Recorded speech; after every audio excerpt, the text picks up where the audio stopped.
오늘 주신 하나님의 말씀은 신약 성경 로마서 12장 1절부터 2절까지 말씀. 그러므로 형제들아, 내가 하나님의 모든 자비하심으로 너희를 권하노니 너희 몸을 하나님이 기뻐하시는 거룩한 산 제사로 드리라. 이는 너희의 드릴 영적 예배니라. 너희는 이 세대를 본받지 말고 오직 마음을 새롭게 함으로 변화를 받아 하나님의 선하시고 기뻐하시고 온전하신 뜻이 무엇인지 분별하도록 하라. 아멘. 믿음을 갖는 것이 얼마나 중요합니까? 그러나 믿음을 간수하는 것이 더 중요하고, 그리고 믿음이 이루어지는 것을 경험하는 것, 그것이 제일 중요합니다. 우리는 믿음이 어떻게 오느냐에 초점을 맞추는 경향이 있습니다. 그러나 우리가 알 것은 하나님의 말씀은 이루어지기 위해 말씀하시는 것이기 때문에 베델에서 하나님이 야곱에게 하신 말씀이 위대하지만 그것이 이루어지는 것, 이루어지게 하기 위해 말씀하신 것이기 때문에 이루어지는 것이 없다면 듣는 것이 무슨 소용이 있겠습니까? 그렇죠? 그런데 문제는 이루어지는 것은 시간이 많이 걸리고 장기간에 걸쳐서 이루어지고 어떤 경우에는 내가 사는 동안에 다 성취되지 않을 수도 있습니다. 하나님의 말씀을 듣는 것과 그 말씀이 이루어지는 것은 그것은 별개의 일이에요. 말씀을 듣는 게 중요해. 믿음은 들음에서 나며 들음은 그리스도의 말씀으로 말미암았느니라. 우리가 애초에 주님의 약속의 말씀을 듣는 순간에 믿음이 생깁니다. 그것보다도 놀랍고 은혜로운 경험이 없어요. 그러나 빵과 잼을 따로 떼서 생각할 수 없는 것처럼 그 말씀을 듣는 것이 중요하지만 이제는 그것이 이루어져야 되지 않겠습니까? 그런 의미에서 여러분이든 저든 주께서 우리에게 주신 약속이 다 이루어진 사람은 아무도 없어요. 저도 그렇고 여러분도 그렇습니다. 톰 바넷이라는 미국의 목사님이 젊은 목회자들을 대상으로 강의하면서 목회의 노하우를 가르치신 말씀 중에 제 기억 속에 아주 각인된 말씀이 하나 있는데, 그건 뭐냐면 목사는 걸을 때 빠른 걸음으로 걸으라는, 뚜벅뚜벅뚜벅 소리 나게, 뚜벅뚜벅. 왜 그게 중요하냐? 만일 제가 여러분이 보는 앞에서 주머니에 손을 넣고 땅에 있는 돌멩이를 차면서 이리로 갈까 저리로 갈까, 매일 걷는다마는 정처 없는 이러면 여러분이 저를 따라오려고 하겠습니까? 이건 상징적인 거예요. 그러나 평소에 설령 편의점을 가는 일이 있더라도 갈 때 분명하게 빠른 속도로 목적을 가지고 걷는 사람은, 저 사람은 갈 데가 있는 사람이다, 어디로 가는지 아는 사람이고 부지런히 그 길을 가는 사람이다라는 인상을 심어줄 수 있다는 것입니다. 그러니까 걷는 모습에서 그 사람의 인생의 철학, 그 사람의 인생의 원동력이 나타날 수 있다는 것인데, 사도 바울이 표대를 향하여 나는 달려간다고 말했어요. 그 말은 아직 이루지 못했다는 얘기예요. 다메섹으로 가는 길에 주님이 나타나시고 얼마나 바울이 주님을 위해 고난을 당해야 될 것이고 또 이방인의 사도가 될 것을 말씀하셨는데 부분적으로는 이루었죠. 부분적으로 많이 이루었어요. 그러나 다 이루지는 못했습니다. 그렇기 때문에 바울이 이미 사도로 세움을 받고 많은 일을 했는데 그가 말하기를 내가 표대를 향하여 달려간다라고 말을 했습니다.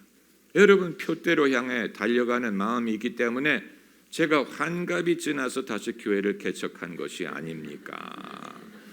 교회를 한 번 개척하는 것도 어려운데 어떻게 하다가 2번이나 하게 됐으니 그건 아직 표대를 향하여 달려갈 길이 남아있다는 말이고, 함께 하시는 여러분도 관망자가 아닙니다.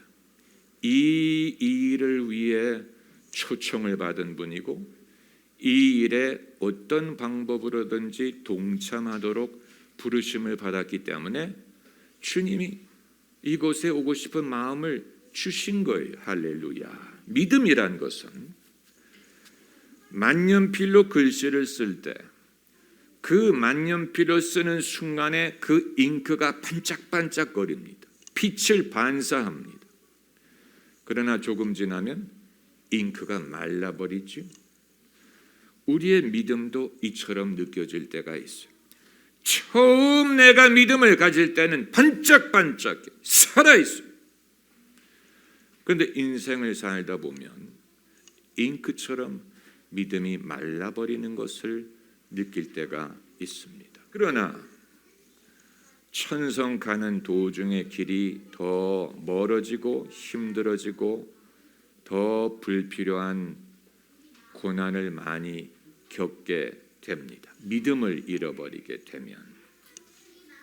그러면 어떻게 하면 믿음을 잃어버리지 않을 수 있느냐? 이제 이것이 관건입니다. 믿음을 잃어버리지 않는. 기독교인이 세상과 구별되어야 될 필요를 깨닫는 것입니다.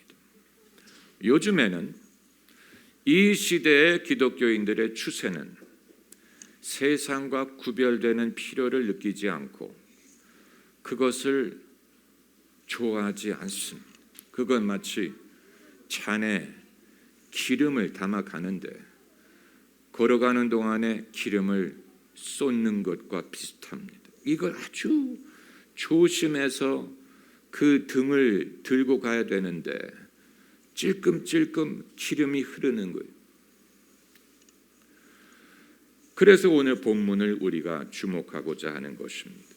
오늘 본문 2절 말씀에 너희는 이 세대를 본받지 말고 오직 마음을 새롭게 함으로 변화를 받아. 다시 말하면 기독교인의 차별성은 그들의 행위에 있는 게 아니에요. 그들의 행위에서 차별성이 비롯되는 게 아니고 마음에서 비롯되는 것입니다. 너의 마음을 새롭게 함으로 변화를 받아. 변화를 받으려면 마음을 새롭게 해야 돼. 마음을 새롭게 함으로 변화를 받으면 하나님의 뜻을 분별할 수 있다고 했어요. 여러분, 하나님의 뜻을 분별하는 것은 안개 속을 걸어가는 것과 같습니다. 잘 안 보여요. 하나님의 뜻이 잘 안 보여요. 어쩌다가 보이는데 잠깐 보고 나서 안개가 그것을 가려버립니다. 많은 성도들이 헤매는 이유가 바로 거기에 있습니다. 믿는 것 같다가 믿음이 희미해지는 이유는 우리가 안개 속을 걷는 것과 같기 때문에 그렇습니다. 그렇기 때문에 마음을 새롭게 함으로 변화를 받는 것은 필수적이에요. 믿음을 지키기 위해서 필수적입니다. 그럼 마음을 새롭게 하는 방법이 무엇이냐? 여기에 대해서 제가 여러분의 3가지를 말씀드리고자 합니다. 첫째는 여러분이 무엇을 보고 무엇을 듣느냐, 이것을 삼가셔야 됩니다. 깨어있는 순간 쉴 새 없이 스마트폰을 들여다보고 컴퓨터 스크린을 들여다봅니다. 신문을 읽고 TV 뉴스를 켜놓고 24시간 미디어에 노출이 돼 있습니다. 우리가 24시간 보는 것, 듣는 것이 미디어에서 비롯되는 것입니다. 이거야말로 기고라는 말이 있어요. G-I-G-O. Garbage in, garbage out. 쓰레기가 들어오면 쓰레기가 나간다는 얘기. 우리가 24시간 듣는 대부분의 세상의 소식은 사실 쓰레기와 같아요. 쓰레기가 끊임없이 우리 마음속에 들어와. 그리고 두 번째, 마음을 새롭게 할 수 있는 길이 우리가 하는 말을 삼가야 됩니다. 우리는 성도의 교제를 나누는 방법을 잘 몰라요. 성도들끼리 만났을 때 무슨 말을 해야 될지 잘 몰라요. 베드로 전서 말씀에 말을 하려거든 하나님의 말씀을 하는 것처럼 하라. 한번 따라해. 하나님의 말씀을 하는 것처럼. 어떻게 하나님의 말씀을 하는 것처럼 하라는 얘기예요. 그러나 그게 필요하기 때문에 성도들끼리 대화할 때 하나님의 말씀을 하는 것처럼 하라는 말씀. 그리고 이제 세 번째는 마음을 새롭게 하기 위해서는 뒤를 돌아보지 말고, 뒤를 돌아보지 마세요. 내가 젊었을 때 잘 나갔어. 내가 젊었을 때 예뻤어. 내가 과거에 돈이 많았어. 뒤를 돌아보죠. 주님 뜻대로 살기로 했네. 주님 뜻대로 살기로 했네. 주님 뜻대로 살기로 했네. 뒤돌아서지 않겠네. 제가 목사가 된 지 30년이 넘는데 가끔 목사 되기 이전을 생각한다는 사실을 아세요? 그때 내가 젊었는데 만일 그때 내가 신학교를 가지 않고 다른 일을 했으면, 뒤돌아서려는 성향이 우리 모두에게 있어요. 뒤를 돌아본들 이전 일은 지나갔어요. 그렇기 때문에 천성을 향해 가는 성도들아, 앞길의 장애를 두려 말아라. 그냥 앞으로 가야 됩니다. 아까 그 토미 바넷 목사님이 말한 것처럼 빠른 속도로 걸어갔어요.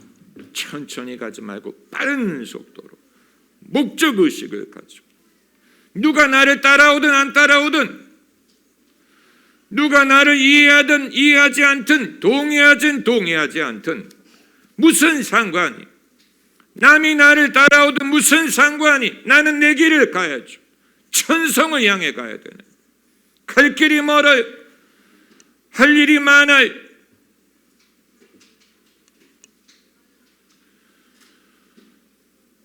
그렇게 하노라면 여러분도 목적지를 갈 수 있을 것이고, 도중에 의외로 많은 사람들이 여러분을 따라올 것입니다. 할렐루야.